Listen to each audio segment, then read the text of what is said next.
हरियाणा से बड़ी खबर आ रही है। यहाँ पूरे मंत्रिमंडल ने इस्तीफा दे दिया है। मुख्यमंत्री खट्टर समेत सभी मंत्रियों का इस्तीफा। हरियाणा में दोपहर 1 बजे शपथ ग्रहण समारोह है। ये सूत्रों के हवाले से खबर मिल रही है कि मनोहर लाल खट्टर मुख्यमंत्री बने रहेंगे। बड़ी खबर ये आ रही है कि अलग अलग समुदायों से 2 उप मुख्यमंत्री जरूर बनाए जा सकते हैं। हरियाणा में सियासी हलचल लगातार चल रही है। इसी बीच एक और बड़ी खबर ये कि यहां लोकसभा चुनाव के साथ ही विधानसभा चुनाव कराने का विचार किया जा रहा है। हरियाणा से लगातार अपडेट सामने आ रही हैं। हरियाणा के पूरे मंत्रिमंडल ने फिलहाल इस्तीफा दे दिया है। मुख्यमंत्री खट्टर समेत सभी मंत्री अपना इस्तीफा सौंप चुके हैं। और एक और खबर ये आ रही है कि कुछ ही देर में दोपहर 1 बजे के आसपास शपथ ग्रहण समारोह भी हो सकता है। और सूत्र ये बता रहे हैं कि मनोहर लाल खट्टर फिर से मुख्यमंत्री बने रहेंगे। ज्यादा जानकारी के लिए हमारे सहयोगी विकास भदौरिया जुड़ रहे हैं। विकास, क्या चल रहा है हरियाणा में? एकदम कंफ्यूजन बना हुआ है। बिल्कुल, देखिए अभी तक है ना, जो पर्यवेक्षक पहुंचे हैं अर्जुन मुंडा, उनको भी स्पष्टता नहीं है कि उनको करना क्या है। उनको ये तो पता है कि विधायक दल की बैठक में नेता का चुनाव करना है, लेकिन स्थिति क्या होगी, क्या मनोहर लाल खट्टर को फिर से नेता चुना जाएगा, ये अभी तय नहीं है, क्योंकि इन्हें भी नहीं बताया गया है केंद्रीय नेतृत्व की तरफ से कि किसको नेता चुना जाना है। तो ये अभी स्थिति थोड़ी देर में साफ हो जाएगी, क्योंकि कुछ ही देर में विधायक दल की बैठक शुरू होने वाली है। और उसमें देखना होगा कि अगर मनोहर लाल खट्टर की तरफ से प्रस्ताव रखा जाता है तो निश्चित तौर पर किसी नए व्यक्ति के नाम पर किसी नए व्यक्ति को विधायक दल का नेता चुना जाएगा, और वो हो सकता है कि नया जी विकास जी, आपकी आवाज़ थोड़ी क्लियर नहीं आ रही है। एक बार फिर से आपसे जुड़ने की हम कोशिश करेंगे तमाम जानकारी के लिए। तो आपको बता दें कि हरियाणा से लगातार अपडेट सामने आ रही हैं। बताया जा रहा है कि बीजेपी विधायक दल की बैठक होनी है। एक बार फिर से मुख्यमंत्री का जो पद है वो मनोहर लाल खट्टर को ही सौंप दिया जाएगा, लेकिन अलग अलग समुदायों से 2 उप मुख्यमंत्री जरूर बनाए जा सकते हैं। विकास जी, आप अपनी बात कंप्लीट करें। जी, तो देखिए विधायक दल की बैठक में ही साफ हो पाएगा कि आखिर मनोहर लाल खट्टर को फिर से मौका दिया जा रहा है या फिर नायब सिंह सैनी, संजय भाटिया और कमल गुप्ता में से कोई नया व्यक्ति मुख्यमंत्री पद का दावेदार हो सकता है, विधायक दल का नेता चुना जा सकता है। लेकिन एक बड़ी खबर ये भी आ रही है कि हो सकता है कि हरियाणा में जो विधानसभा चुनाव हैं वे भी साथ ही लोकसभा चुनाव के करा दिए जाएं, यानी कि जब अप्रैल मई में जब लोकसभा के चुनाव हो तभी हरियाणा में विधानसभा चुनाव भी हो जाए। तो अभी कुछ देर में ये भी स्पष्टता हो जाएगी कि नया मुख्यमंत्री कौन होगा। क्या मनोहर लाल खट्टर फिर से मुख्यमंत्री बनाए जाएंगे या कोई नया आएगा। लेकिन इस बीच खबर ये भी आ रही है कि 2 अलग अलग गवर्नर साहब ने स्वीकार कर लिया। अब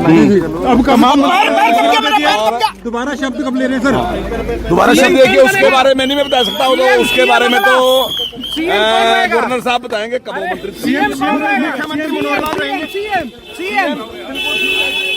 इस्तीफा दे दिया। तो मुख्यमंत्री दोबारा शपथ लेंगे सर? ऐसी बात सामने आ रही है। हाँ जी, लगातार प्रतिक्रियाएं अब सामने आ रही हैं। आगे क्या होता है ये देखने वाली बात होगी। फिलहाल मुख्यमंत्री मनोहर लाल खट्टर और तमाम उनके मंत्री अपना इस्तीफा सौंप चुके हैं। अब पर्यवेक्षक चंडीगढ़ पहुंच चुके हैं, उनके साथ बैठकों का दौर चलेगा। और विकास जी हमें लगातार जानकारी दे रहे थे इस बारे में कि हरियाणा में आखिर चल क्या रहा है। विकास जी, ये देखिए, अब से कुछ देर पहले ही मनोहर लाल खट्टर ने राज्यपाल को इस्तीफा दिया है, और ये इस्तीफा के साथ ही उनके साथ तमाम जो निर्दलीय विधायक थे वो भी पहुंचे हुए थे, क्योंकि जो संख्या बल है विधानसभा का उसमें 41 विधायक बीजेपी के हैं, 30 विधायक कांग्रेस के हैं, 10 विधायक जेजेपी के हैं, 6 विधायक निर्दलीय हैं और 2 अन्य छोटी छोटी पार्टियों के विधायक हैं। तो अभी भी जो बहुमत का आंकड़ा है, अगर उसको जेजेपी को हटा भी दिया जाए, क्योंकि जेजेपी का ये माना जा रहा है कि वो अब दोबारा से सरकार में शामिल नहीं होगी। 2 लोकसभा सीटों पर वो चुनाव लड़ना चाहती है जेजेपी, लेकिन बीजेपी उन्हें 2 लोकसभा सीटें पर चुनाव लड़ाने के बजाय केवल विधानसभा में ही सरकार के साथ सहयोगी रखना चाहती है। और इसी बात पर बीजेपी से अलग रुख कर सकती है। तो ऐसी सूरत में संख्या बल बेहद महत्वपूर्ण हो जाता है। लेकिन निर्दलीयों को मिला लें तो बीजेपी के पास तकरीबन 41 अपने विधायक हैं, 6 निर्दलीय मिला के 47 हो जाती है, एक अन्य का भी साथ है। तो कुल मिला के बीजेपी के पास 48 विधायकों का समर्थन है। इस संख्या बल के हिसाब से बहुमत बीजेपी के पास है। विधायक दल की बैठक में नया मुख्यमंत्री विधायक दल के नेता का चुनाव होगा। वही 1 बजे विधायक दल की बैठक के बाद नए मुख्यमंत्री के रूप में शपथ लेगा। जाहिर तौर पर 2 उप मुख्यमंत्री हो सकते हैं, ऐसा सूत्र हमारे बता रहे हैं। और सूत्र ये भी बता रहे हैं कि खट्टर को ही फिर से मुख्यमंत्री भी बनवाया जा सकता है। इस बात के भी हालात इशारा कर रहे हैं।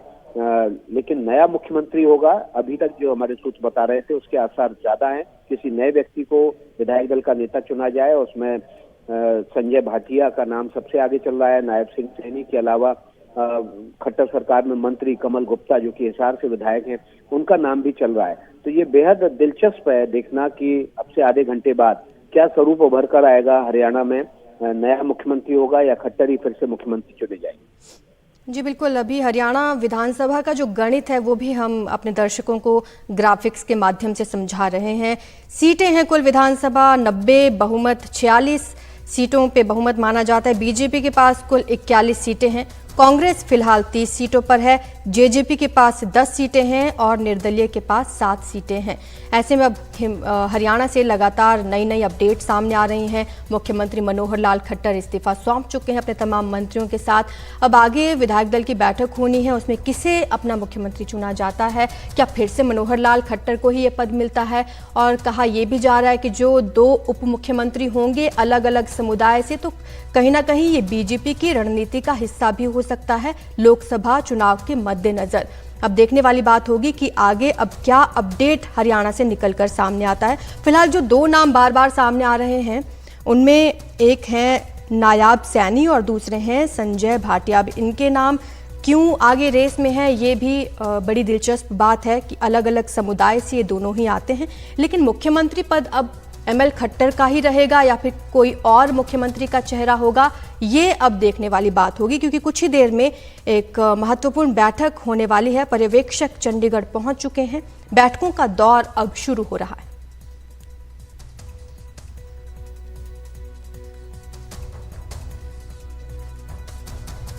तो हरियाणा में अब लोकसभा के साथ साथ क्या विधानसभा चुनाव भी कराया जाएगा, इस पर भी विचार चल रहा है। सूत्रों के हवाले से ये बड़ी खबर आ रही है। अचानक से हरियाणा से लगातार अपडेट सामने आ रही हैं। मुख्यमंत्री मनोहर लाल खट्टर अपना इस्तीफा सौंप चुके हैं अपने तमाम मंत्रियों के साथ, और अब पर्यवेक्षक जो नियुक्त किए गए हैं दोनों, वो चंडीगढ़ पहुंच चुके हैं। कुछ ही देर में बैठक होनी है और उसमें अब मुख्यमंत्री पद पर कौन रहेगा ये तय किया जाएगा। लगातार हम हरियाणा का गणित भी हमने आपको दिखाया कि किस तरह से वहां पर कितनी विधानसभा सीटें हैं, और इस वक्त बीजेपी वहां पर बहुमत में है। 90 सीटें हैं कुल, बीजेपी के पास 41 सीटें हैं, कांग्रेस के पास 30 सीटें हैं और 10 सीटें जेजेपी के पास हैं। अब लोकसभा चुनाव के लिए बीजेपी जेजेपी का गठबंधन होता है नहीं होता है, आगे क्या कुछ अपडेट्स मिलेंगे, ये दिलचस्प बात रहेगी। फिलहाल बड़ी खबर ये आ रही है कि हरियाणा के मुख्यमंत्री मनोहर लाल खट्टर अपना इस्तीफा दे चुके हैं अपने पूरे मंत्रिमंडल के साथ। और चलिए लगातार प्रतिक्रियाएं भी आ रही हैं नेताओं की, आपको सुनाते हैं कंवरपाल गुर्जर क्या कह रहे हैं। इस्तीफा दे दिया माननीय मुख्यमंत्री जी ने और उनके साथ ही सभी मंत्री शामिल थे, और अभी इस्तीफा गवर्नर साहब ने स्वीकार कर लिया। आपका और दोबारा शब्द कब ले रहे सर? सीएम कौन बनेगा? मैं नहीं बता सकता हूँ इसके बारे में, तो सीएम कौन रहेगा? गवर्नर साहब बताएंगे। अरे सीएम कौन रहेगा? सीएम बिल्कुल ठीक है, सीएम साहब ही सीएम साहब। और यहाँ पर अब ये भी माना जा रहा है कि कहीं जेजेपी और बीजेपी के गठबंधन में दरार तो नहीं आ रही है, क्योंकि जेजेपी लोकसभा सीट मांग रही है 1 से 2, और अब ये सीट जेजेपी को मिलेगी या नहीं मिलेगी इस पर मंथन होना बाकी है। हरियाणा की कई लोकसभा सीटों पर मंथन हुआ है और माना ये जा रहा है कि जो बीजेपी अपनी दूसरी लोकसभा की लिस्ट जारी करेगी उम्मीदवारों की, उसमें हरियाणा के भी नाम और बड़े चेहरे शामिल हो सकते हैं। लेकिन उससे पहले ये बड़ा अपडेट हरियाणा से आ रहा है, जहां पर मुख्यमंत्री अपने पूरे मंत्रिमंडल के साथ इस्तीफा दे चुके हैं और इसे बीजेपी और जेजेपी में दरार के तौर पर भी देखा जा रहा है। फिलहाल आपको एक बार फिर से हम गणित समझाते हैं, हरियाणा में विधानसभा का गणित क्या कहता है। आपको बता दें यहाँ पर कुल विधानसभा जो सीटें हैं वो हैं 90 और उसमें फिलहाल बहुमत हासिल है बीजेपी को। और ये पर्यवेक्षकों की तस्वीरें आप देख पा रहे हैं, पर्यवेक्षक फिलहाल वहां पर पहुंच चुके हैं। अब विधायक दल की बैठक होनी है। हरियाणा के पूरे मंत्रिमंडल ने इस्तीफा दे दिया है। बीजेपी ने जो पर्यवेक्षक नियुक्त किए हैं वो चंडीगढ़ पहुंच चुके हैं। अब बैठकों का दौर शुरू होगा।